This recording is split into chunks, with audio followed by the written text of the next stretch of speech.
Hey there, just a really quick video. Got Bob's car back here.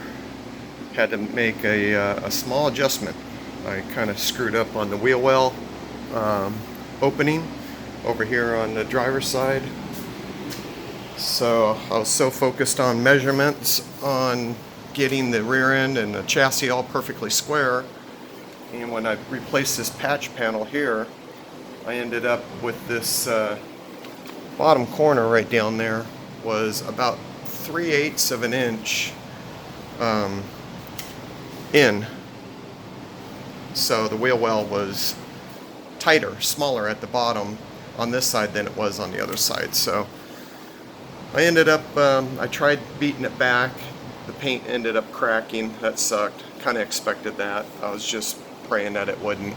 But I was thinking maybe the paint was fresh enough, it'd be flexible, but didn't work out, so I ended up cutting it. I literally cut a pie shape out of the bottom, 3/8 of an inch at the bottom.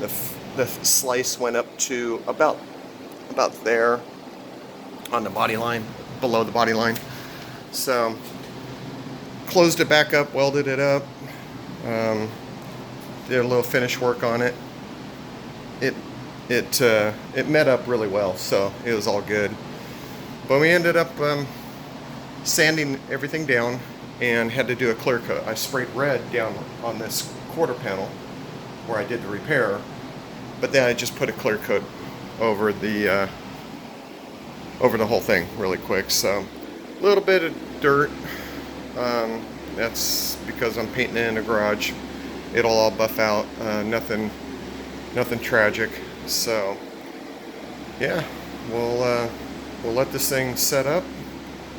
I'll rip the paper off tomorrow, let it sit out in the sun for a day, and then Monday night I'll color sand down some of the flaws.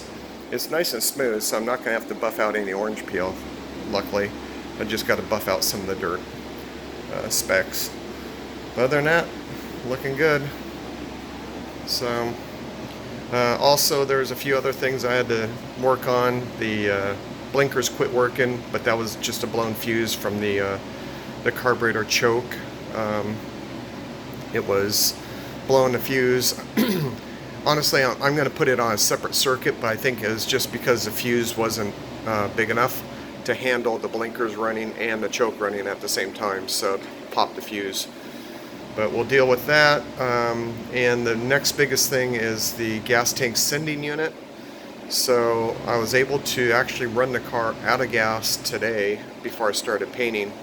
So I put 1 gallon back in it, and tomorrow, as this thing is curing, I'll drop the gas tank out, check the sending unit. I'm pretty sure it's the sending unit because I confirmed the gauge works and is good, and there's no shorts in any of the wiring. So excuse me, everything's pointing back to the sending unit. So we'll check that out. What else?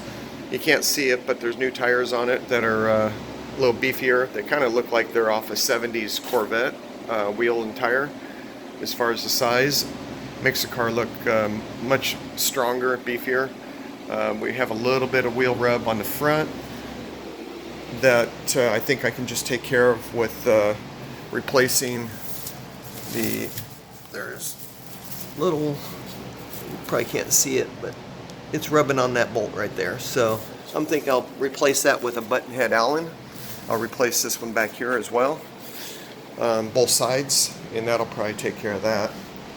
And what else? Oh, the temperature gauge wasn't working, but that was just because it was unplugged. I think it got pulled out of its socket when the Bluetooth was being installed on the radio, maybe, or something, or maybe when Chris was working on it, the tire guy. So hard to say, but that's squared away. Other than that, there's really nothing else left to do. I just had to correct my mistake over there. So the back half of the car is going to have an extra clear coat on it.